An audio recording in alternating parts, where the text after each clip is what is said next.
because I know no one's going to want to miss this. Thank you, you guys, for joining. You are all muted, and I am excited to just talk with you for a second here. Go ahead and text whoever you need to text tonight. Get that over with. Vella wants your full attention so that you are able to concentrate on your health, okay? There's nothing more important to Vella than making a difference in your life and in your family's life tonight. So finish your text, focus. We're gonna have recordings, we're gonna have live videos, all that stuff. So you don't need to worry about that, okay? We are part of a health community that we're not perfect by any means, but we're all making simple changes. My name is Sharon, and I'm your host for tonight. And I'm so excited for you to hear from Vella. Whenever she speaks, you could hear a pin drop. She gives you chills, she motivates you, she challenges you, and I'm just super excited. Her full name is Hyvelle Ferguson Davis. We call her Vella. She is a loving wife and mother that believes wholeness starts with self-care, authentic relationships, and being proactive. She is a heart and stroke survivor, so she is speaking from that vantage point, which we don't have that vantage point. So thank goodness she's willing to share with us. She is currently an American Heart Association and American Diabetes Association, both, ambassador for the campaign No Diabetes by Heart, because it's related. Vella is a health advocate with Heart Sisters and a Juice Plus representative who is certified in plant-based nutrition and as a life coach.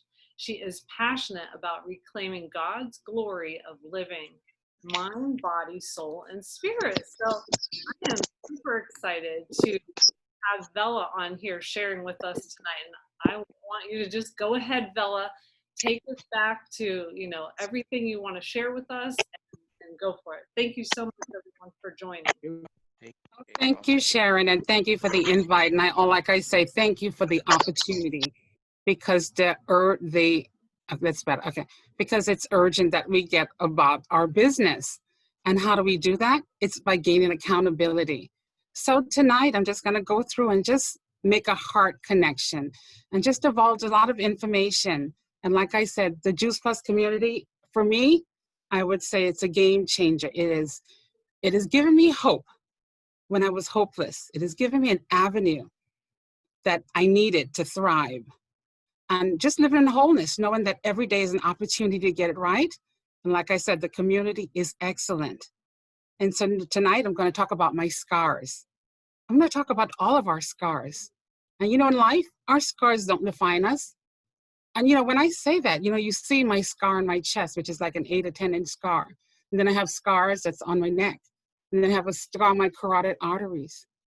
But you know, our scars just tell a story of our battles, a story of our victories. And we have to get to the place where it's just a scar and it's lessons to be learned, most definitely. And in my life, I've faced many challenges and battles that I thought I wouldn't survive. But I understand purpose. You see, my body is not mine, really. But we have to hold capture, because there's a lot of stuff that happens, like I say, in the spiritual, before it manifests itself in the physical. And we need to gain control, especially we as women. We may have a lot of men here also. Understand, like I said, the fact of how we can just lose ourselves. And we take care of everyone, and we're accountable to our family, our children. But it becomes a point where we have to ask ourselves, who's coming to our rescue? Are we putting in the work? Are we doing what we need to do to understand, to live whole, to live complete? Like I said, my story faced many challenges. My life, not exactly what I had planned. But you know what? I'm grateful. But with everything, battles, you know, those scrapes, those bruises, those bumps, they're there for lesson. They're there to make us stronger. They're to make us whole and to understand. And how do we do that? You see, it's essential that we understand It's essential that we grab a hold. So the next few minutes, I'm inviting you into my world. And I'm going to tell you a story. It's not only about healing, it's the process that we have to go through to understand how to fight smart. How do we take control and help others? So I'm going to convey a story tonight, telling you and understanding how do we gain accountability and control. And my story, like I said, it's not for me only. The key facts I'm going to go over is how do we take control? How do we understand? How do we become our own advocates? Moreover, how do we cultivate a community that's going to help us thrive? My story started back in 2014. I was going about life doing everything for everyone. I was that mother, I was that student, I was that wife, I was that sister, I was that best friend that you can call in the middle of the night. Yes. And we play those roles really, really well. I was diagnosed with type 2 diabetes about, I'd say, 8 years prior. And, I had gestational, and I'll tell you the difference between all three diabetes or the aspects of diabetes.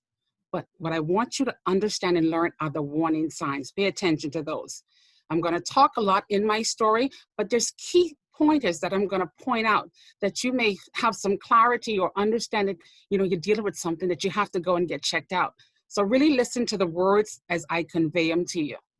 So I started out with gestational diabetes, which was the world was different. I went to my OB and she fired me as a patient. She's like, oh, you're high risk. And in Florida, there's insurance issues. And she fired me. And I was like, what? And I was thrust into this world of diabetes, having to learn how to take insulin, how to take metformin and certain pills that didn't work with me. We had to, make a balance. I had to make an adjustment at work. I actually got fired from my job because I had to go to the doctors because I was trying to take care of my son. So I did everything that I could do to make sure he was whole. And I just did what the doctors tell me. I took my medicine 3 times a day. I was pushing insulin up me. I took the classes because I was living for him. And a few years later, I revert to my old habits of eating. Of course, I took my medicine, but you know what? With my medicine, I also ate bad. And I'm being real. I'm being accountable to everything I did because there was a point where I was put in a corner to assess. Now, I could say it was genetics. I guess, okay, so my mother have this disease. She's labeled, and it's in my DNA. But I know now that's not going to work for me. It's all about taking accountability and understanding. So I went on, and like I said, I was like doing everything. And I was at work one day, and I had a headache. I started to actually slur. I had a blur. I was like talking, and my coworker says, I can't understand you. And I told my boss, I said, well, I wanted to go home. So I went home. And it was really bad because I don't even know how I made it home because I had a major headache. It was pounding. And I went home and I got into bed and my daughter woke me up. And she started to talk to me, and I'm multitasking back and forth and going through her day and trying to get everything done because my husband had to cook for him. My son has soccer practice, and I'm multitasking in the kitchen, asking how she was doing. And she noticed something was weird. She says, Mom, you don't sound okay. And I'm like, I'm good. So she called my sister. She was really would know how to call my sister. My sister called the ER, and they called the ambulance. The ambulance came. And they took my blood pressure, and the EMT didn't really want to release he was like, what was the reading? He's like, nope, we have to go. And I'm like, no, I have to go to school. I have to do this. I was trying to take control of the situation. I was clearly not in control of it. So I refused to go until my husband came home. And then a whole world opened up. And a few weeks later, I was actually in the hospital, and my sister is my advocate. She's on the line, Judy. And she was just telling the doctors what they needed to do and what they weren't going to do. And she was, my advocate. And she was like, we're going to run this test and we're going to do this. And she didn't have no medical background, but I thank God for her tenacity. And I was put in a rehab. Here, 41 years old, a wife, a mother, thriving. And I had a stroke. And it was hard. of not gaining control of understanding. I went to rehab and I came home a few weeks later and I was sleeping. I came home to actually in a wheelchair and a walker. And I have to have, a nurse and my family members take care of the basic needs for me. And I did that for a while, depressed. And like I said, a few weeks later, I was having this, I was in bed, it was on 12 o'clock at night. Things, when you get sick, it's worse at 12 o'clock at night for some reason. And I started to have some lightning strike. It was like, boom. And it was like, wow, it was shock. I was like, wait a second. And it happened again. I'm like, okay, something's going on. And it was like a tidal wave. And it told me, I said, no, something is wrong. So we went to the hospital and my life changed. I was clearly not in control.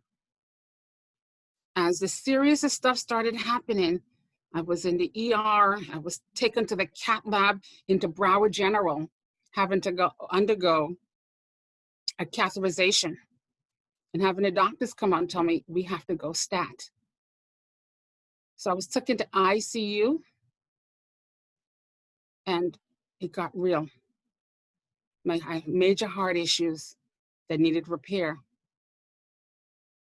Not only did I have a quadruple bypass surgery, I was put on life support, heart-lung machine during the surgery. It was 8.5 hours of being just unplugged and having to go through heart attack, open heart surgery, stroke, having to live in ICU, being so close to death door, knowing that I was not in control. So what I did was I thought that I was being punished. What was I doing? Okay, my DNA played a role.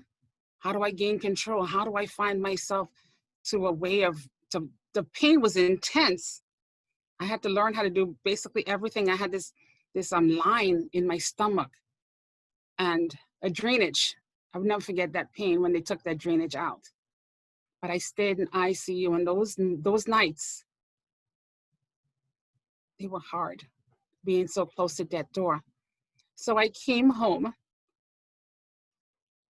and I basically came home to die, because I did call my lawyer, my attorney friend, and we started working on some papers, and I was just depressed. I was giving up. I was hopeless, because every time I turned around, I went to the doctor and I took a test, and oh, this stress test was bad. Oh, we have to go take an EKG again. I'm having palpitations. I'm having all type of stuff, and I'm not understanding. And how do I gain control of this? I'm like, God, how do I fix this? How do I fix this? And so I started learning. I started walking. Lisa invited me to an event at Michelle's house, which T was hosting, I think she was. And it was a simple concept of fruits and vegetables. At this point, money was not an issue. Getting back to a sense of me, of being that wife, of being that mother, of being that friend, was the essence of what I was trying to get to. Didn't have a clue where to start. I had absolutely no clue what to do. I cried. That's all I could do. But there was a yearning within me. I was at a doctor's office one day, and he told me, we've done everything, because this is after my fourth procedure. You see, after my open heart surgery, I was still having complications. So I had to go and get some other stents put in because a few of the native veins failed. Not sure why, but medically they were doing everything, but it wasn't working. And there was not one point where the doctor says, oh, try some fruits and vegetables. It was, let's put you on this medication, or let's try this, or let's try this, or let's do this, or this drug, or this IV, or, it's like, the nitroglycerin. Okay, we're not going to do the tablets. We're going to do the spray. And at this point, I was on 21 different medication. I took my medication and I went to sleep. Basically, I was a zombie. They were trying to keep my heart alive, and I understand they were trying to keep it from, my blood pressure from because it was erratic at that point. There was like fluctuations where if I looked at a movie or got upset, I was back in the ER. And so they introduced me to this new drug I wouldn't talk about, but I had to take it lingual, a spray, which is fast acting, which put my heart to kind of like incubation. So I learned how to live, but I didn't know how to live. I was living on medicine and I knew that was something different. And I was back in the hospital one other night and my son was having his soccer game, his championship. And here I am in the bed, 41 years old, a wife and a mother, couldn't do for myself. And I looked at my son, I saw how happy he was and my husband was with him. And I'm like, no, this is not gonna be my future. So I started learning. I think I called T and I'm like, okay, we're gonna try the Juice Plus thing and we're gonna do this. And so I started taking my Juice Plus. I started looking at the community. I started looking at the little events they had, the podcasts, and I started learning. I started learning about the little concept of fruits and vegetables, of inviting, phytonutrients to rebuild my cell wall. And, just taking accountability. I could have said it was genetics, like I said, but I started taking accountability. So I look back. I look back at when I was diagnosed. There were signs that I never paid attention to. Although the doctor had told me, girlfriend, you're at risk, because my A1C was actually 12.5 before I was pregnant. I was concerned, but I thought I was too young. I thought I was young, beautiful, Black, big, and fabulous. I didn't know. But you know what? I had the warning signs. I had the eye aches. I had the bleeding in the back of my eyes where I had to go and get laser surgery. The tiredness, the lethargicness, the thirst, the numbness in my hands and my feet at night, even the incontinence, truly. The fact that I had to urinate a lot, I couldn't control it. The aches, I had the sciatic nerve, the urge to eat a lot. And these are warning signs that we don't listen to, and our body talks to us. And it's time that we pay attention to the signs and realize that we can live. And I'm coming from you from a defensive. And why I'm being raw and uncanny is because I want you guys to build up an offense of understanding the role that food plays. So I started attending events. I think the first event I went to was Dr. Sears at Cypress Creek.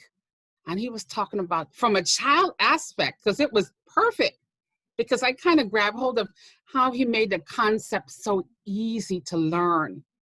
So I started, doing my research of, hey, let's try this and let's do that. And so I started taking control. I started understanding labels. I started learning about fruits and vegetables.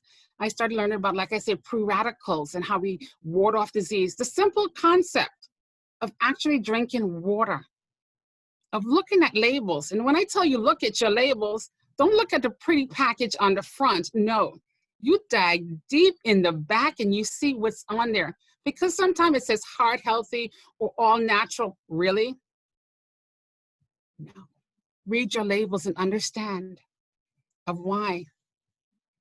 Moreover, really pay attention, because it's all about how you prepare your meals. And I've learned from Chef Nina and also T as far as eating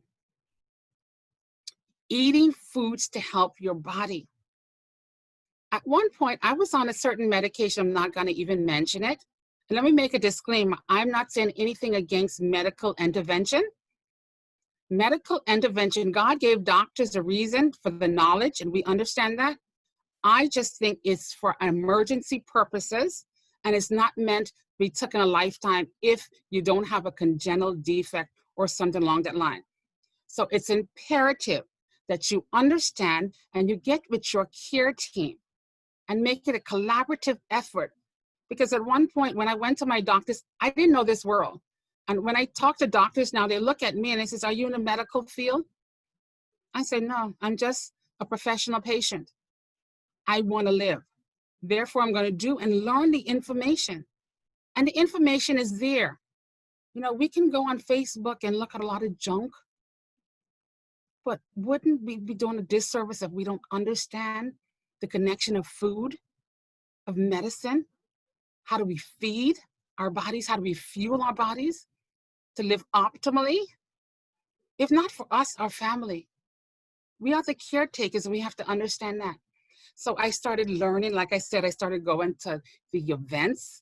I introduced a tower garden into my life, and that has been a game changer because now not only am I looking at foods, because it's like, okay, we're going organic.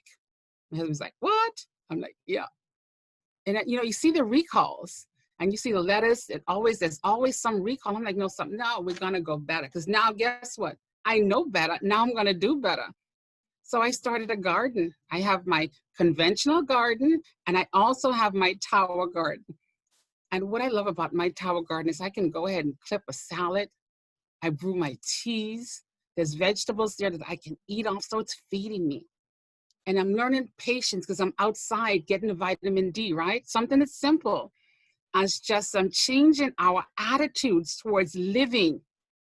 We don't, like I said, I come from a disadvantage because I'm like, you look at me and you see a person and, I may put on the makeup and I look like I'm polished and put up, but only my family and friends know how I suffer this invisible disease, heart disease.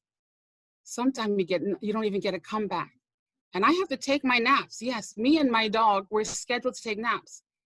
I can't go to like big vineyards or go to big parks or do stuff. And I know that's where I am right now. But I'm not gonna be insulated and isolated because of my deficits. I'm just gonna take it one day at a time, making one step to work towards me. So like I said, the Juice Plus journey has been there, and I've collaborated and I've learned about nutrition. I took the capsules, and as I started taking the capsules, I started trying new foods. Brussels sprouts, all this stuff this was all foreign to me because my food or my vegetable was corn. That was it, really. And I'm sad to say that, but it was true. Corn was my vegetable. But now I'm growing my kale. I'm growing cauliflower. It's like amazing. I have my cabbage that I grew recently. I'm growing my tomatoes. And I love the fact that my children are just witnessing this. And my son is out there and my daughter's like, well, what are you doing in this garden? And I understand. There's a connection that we must do. And so what I started doing was I started mirroring. I started modeling. Now, my first event where I would say, because I was always a good cook. Don't ask me what I used to cook before because it was greasy and unhealthy. But I started to modify. I went to an event. This was at Michelle's house again. Michelle throws a lot of good parties. You have to hook up with Michelle. But she threw an event and we had like a tasty event. And Nicole, she did like a spaghetti squash with a pasta sauce. And I was like, I was skeptical. And I tried and I'm like, wow, wait a second. She's on to something here. So I went in my kitchen, YouTube University, of course, and I started cooking and I started modifying. Took away the oils. Nina told me about how the fact of we have to go ahead and, get rid of the oils and more steam cooking. So I started doing that. Sonia with Tasty Tuesday, my girl is like a vegan chef. And I started learning from her. I took some information from everybody in the community. Like I said, it's so good. A collaborative, effective community of cultivating something that's going to help you thrive. That's what it's all about. So I started cooking. And sorry to say, Sonia, I think the student has become the teacher because my girl has skills when it comes to food. Because what I did was first, I would go to like vegan restaurants or try healthy foods. But that was bland and boring. And I'm from the Caribbean, so I had to bring my flavors. I had to bring my spices, my garlic. So I started incorporating some of the old, and now I modify it to taste better but I'm taking away all the junk. And so far, it's good, good, good. And I'm just glorified that I thank Sonia, T, Michelle, the girls that are helping me with that, everybody. And as far as, like I said, teamwork makes the dream work. And I started walking, and I walk every day I can, I do. And, and recently I've hooked up with Sonia, and we're walking in the morning, and also Cynthia. And like I said, behaviors, right? Modeling behaviors. And, Cynthia is the mermaid in the sea. And, Cynthia used to be a run and joy as a marathoner, and Michelle is just a beast. And I see them doing, and I see T is like doing mountains and stuff. And I'm like, wow. And I think that the community is giving me the attitude and the gratitude of just saying, you can start where you are and not be intimidated. I remember when I first started, and Michelle, we just accidentally went to the same gym. And I would see her work. I say, hey, Michelle, how you doing? And she would see me. And I used to go to the gym at one point. I got a membership, but I couldn't go inside. And it took me months to get inside. I would just go and cry in the parking lot. I wanted to, but my heart wasn't having it. And so I started going in, and I was the snail on the treadmill. And Michelle would come and say, hi, how you doing? And she's like a beast lifting all type of stuff. I'm like, girl, I want to be like you one day. So I started, when I could go, I went. I couldn't do much. But you know what I did? I showed up. And that's what we all have to do. We have to show up for ourselves. We have to show up because we are valuable. We're worth the fight. And like I say, I fight smart, understanding, taking accountability, knowing that I have to take my medicine, of course. But wouldn't it be a concept using food as your medicine?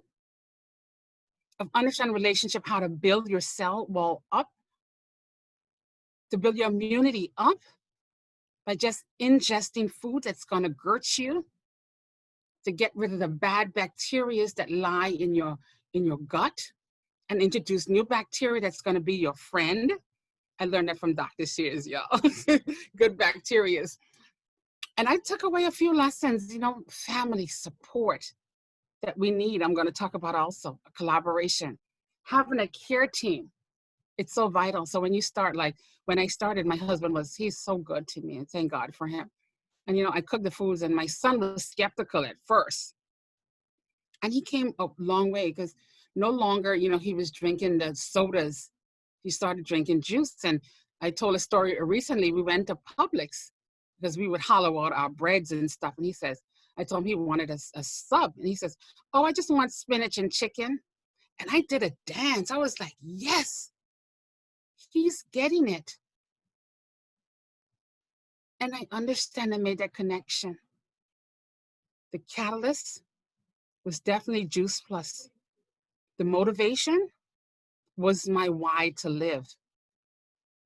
And I thought about it, and I'm like, how dare I not tell my friends and my family members about my struggle, about my journey? What's God doing in my life? So I started a Facebook group and an Instagram group where I am candid, where I talk about the fact of just getting up, showing up, pouring into our lives, starting where you are by making that one simple step of understanding that you can fight. And we have the arsenals. There are food, there are people. And if anybody that invites you this line, reach out to them. It's that vital that we get connected to the source. God puts it in the Bible, and it's evident of how food is supposed to help. It's supposed to be our medicine. And we need to listen to the warning signs. When you go to your doctors, and I want you guys to write this down, know your numbers. When I talk about numbers, I'm talking about your BP, I'm talking about your glucose, your A1C, which is vital to know because that is an indication of how your glucose level or your sugar level is managed. Your cholesterol levels tells about your heart issues or if you have any blockage. Those are important numbers to know. Know your numbers. Not only that, your BP. I think in every store they sell those BP machines. They're like about $20. Get one And check it time to time to make sure your numbers are right. Don't wait until you start having, fainting spells or you get a headache. Go and get proactive. It's like a $25. I test every morning. I take a look. Okay, I'm good. And, I make a coordinate. I, look at sugars. Definitely look at sugars. Diabetes, like I talk about. No, there's type 1 diabetes, which is insulin dependent. Gestational diabetes is one somebody's pregnant. And also type 2 diabetes is systemic. That one is onset, and it's later onset that we have to know. And we have to avoid carbohydrates. They're not really your friends, at least the simple. And when I talk about simple carbohydrates, it's the ones we get off the shelf. Complex carbohydrates, like a sweet potato is better for you. It breaks down better. So if you are diabetic, I pray to God that you go and get tested. I hope that you get into a care team, get with a dietitian, get with the person who invited you on this line, and start the communication. Start understanding, start growing in knowledge. Like I said, you have to put everything in your arsenal to fight the good fight. So tonight, homework. Of course, I want you guys to go and take an assessment. I want you to assess your life and figure out, are you worth it? Are you worth fighting for? What's your why?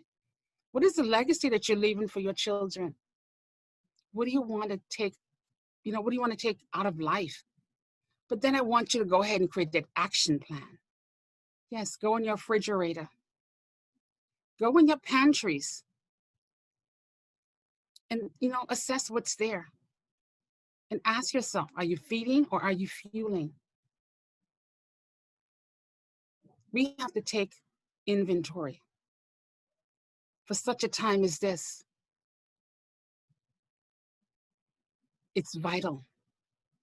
The urgency is needed right now, especially with this pandemic going on, where, we're not immune, we're vulnerable.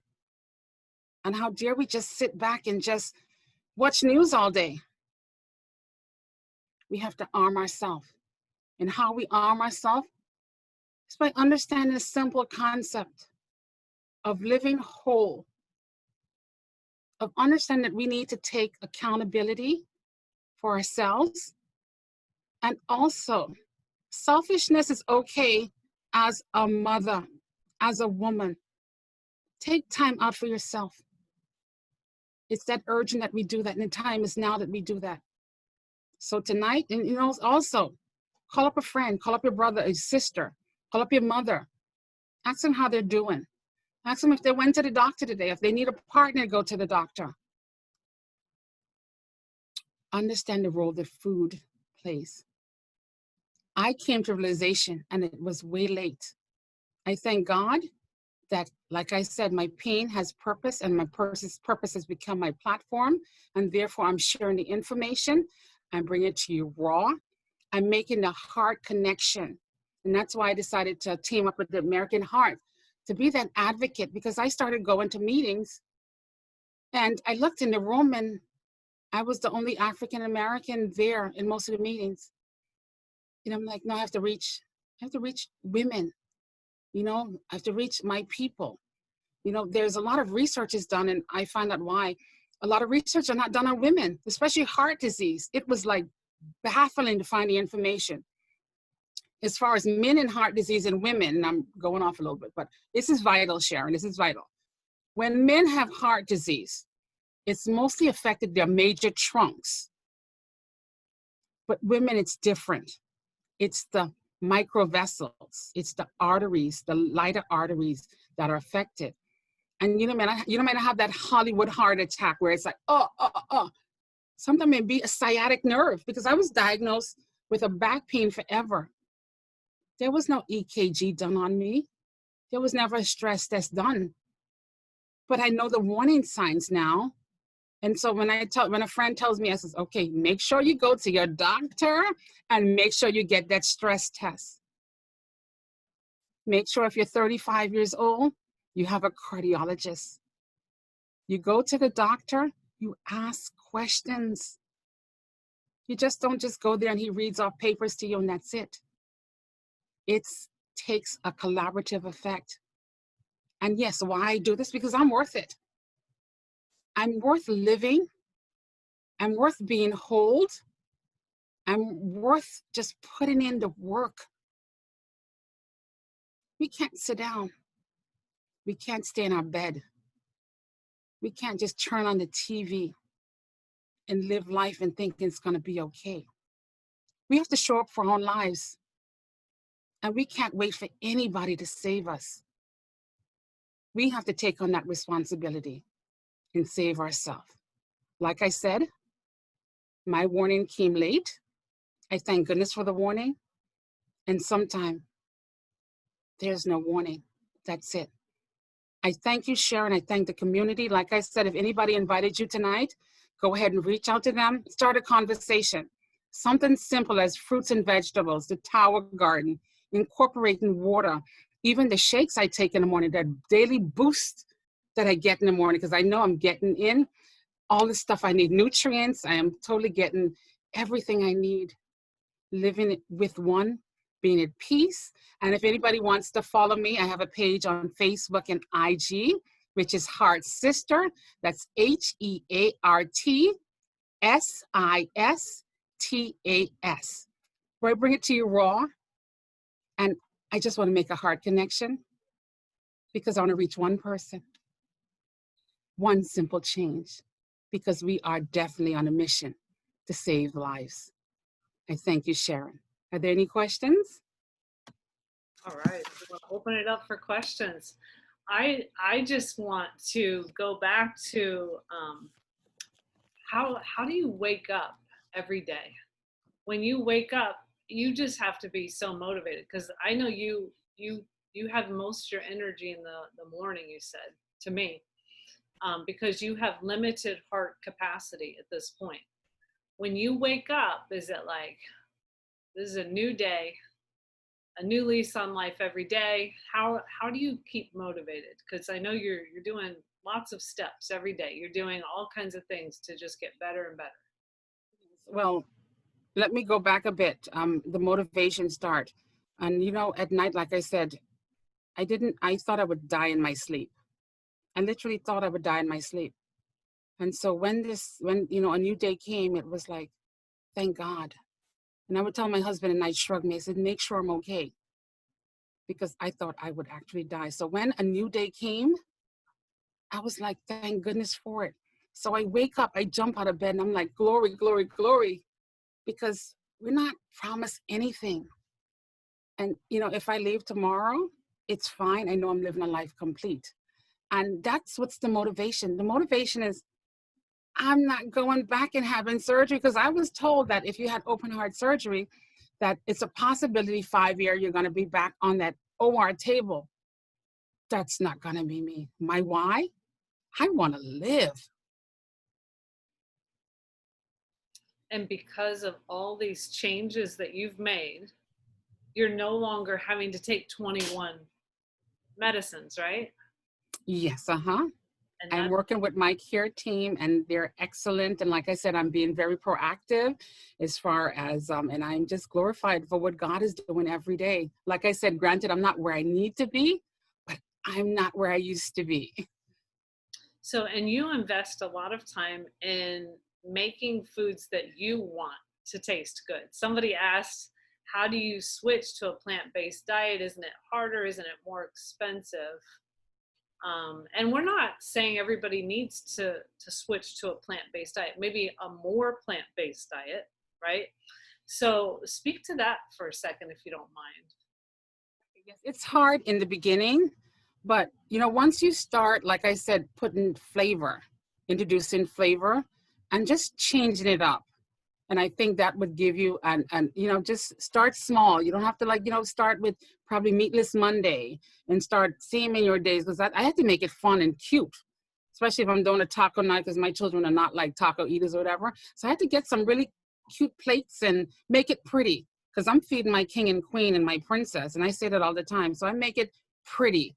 I introduce, like I said, Michelle just put here, I make a lentils, and I do a soup, and I incorporate it into make a meatball. So I just go in the kitchen, because I don't like eating at restaurants like I used to, because I go to restaurants and it's like, okay, what type of oil are you using? Or what do you use? 'Cause I have to ask these questions. Dealing with heart disease, if I eat something that's full of saturation, my heart feels it immediately. Hmm. So I have to be really proactive. And so if I eat something that's bad, I'm going to be sluggish. And I don't like that feeling. So I make the modifications because I have to. And how often are you seeing the doctors now? Every 3 months, I see my cardiologist, and every 2 months, I see my PCP. And please make your appointments, Hmm. because that's where the dialogue starts. Sometimes we feel weak, or we know something's going on, but we're afraid to go to the doctors, or we don't, or we've been given a diagnosis. Like, oh, what do we do? Treat a diagnosis as a first step of a communication. That's a perfect opportunity to start a change or looking at life different. And your symptoms from your body are your friend, right? Yes, most definite. I pay attention to my body because it tells you, the silent is deafening. It came to me deafening in the space of a stroke and a heart attack, right? But there were subtle hints along the way that we don't pay attention to. We may take an aspirin or certain stuff to mask it, but there may be something brewing. So we have to delve deep to find out exactly what's causing the pain or the discomfort. And now you're an advocate for better health with the American Heart Association, the American Diabetes Association. You're an ambassador. So where is this going? What is your goal, and is this giving you purpose every day? I thank God for the ability to share my story, because there was a point where I was like, okay, God, why me? Why me? And He said, why not you? So I feel it's my mission in life to educate women and men all over to understand that they need to take accountability and just ward off certain illnesses, disease. God calls us to greatness, but we have to meet God where He needs us to meet. And this takes work. And, like I said, avenues are opening up for me. And I'm like, thank goodness. And, with American Heart, and I'm traveling and doing a lot of stuff with them. And I'm like, thank God. But I'm trying to reach that one person that's confused, that one person that don't know, that one person that I can change and transform their life so they can live whole. Okay, I'm going to ask you one more question, unless somebody puts a question in the chat, and I'm not monitoring Facebook anymore. Okay, so a typical day, do you mind if I ask? I mean, I know when you travel, that's a hard thing, but typically it looks like Gwen is saying she eats at home because she has celiac, she has MS. It's easier. She doesn't want, problems when she goes out to eat. What are your goals when you're eating each day, and how much exercise are you doing? Those are your two major things, plus you're drinking lots of water, right? Uh-huh. I ditch the drinks. I actually do my own drinks. I do my ginger, a lot of ginger and water and alkaline stuff I do. I walk. I try to walk every day, and sometimes Cynthia is my witness. Sometimes I can do a block. Sometimes she pushes me to do more. I listen to my body though. But I meet God at the sunrise every day. Even the vitamin D of being outside, it's great. Food, it's to fuel our bodies. It's to motivate, it's to feed ourselves. So I look at food in a different angle. Now, I'm not perfect, but I strive for it because I know what the food is doing to me. So I go on my fridge and I put my hand on my fridge and I say, thank God for the food. Now the food is going to help me. And I have that relationship understanding that I have to do this. I don't have a choice in the matter. I'm not going to revert. No, that's not going to be me. So anybody that's struggling, just start where you are. One step, and just being, glorifying God or whoever. Looking for the motivation, collaboration. Like I said, this community, anybody invited you online today, just reach out to them, because the women and men are phenomenal. The behaviors, the modeling, come on, it's like amazing that we can do that. Somebody asked, you walk a block or a mile? I think it depends on how your heart's feeling, right? Exactly. Every day, like I said, is not perfect. I mean, I always put on my lipstick. But every day is not perfect. Some days I'm in bed. Yeah, I can't even get out of bed, and my dog which is my motivational part. And he'll come and say, come on, it's time to go. I'm like, oh, King, not today. But I get up to go see the sunrise. That's my goal, because that was actually my mission, to wake up to see the sunrise every morning. And I knew it was a new day. And you're happy to live a new day. Oh, yes. So yes. thank you, Vella. Oh my goodness, powerful. This will be on Plant-Based Power on Facebook. We'll have a YouTube video also of this. And we just thank you. Get back with the person who invited you. We have Facebook groups. We have ways you can make your next steps, you know, that will fit you. And we just encourage you to make one simple step at a time. That's how Vella got excited. She was not excited after she got out of the hospital, and she came to a community where they showed her some simple steps she could make. So just plug in and see what simple steps you can make also. And so we thank you for joining us tonight. We hope this was helpful for you and encouraging, and you know, so that you can take care of yourself and live for every next day too. Thank you, Vella. We so appreciate you.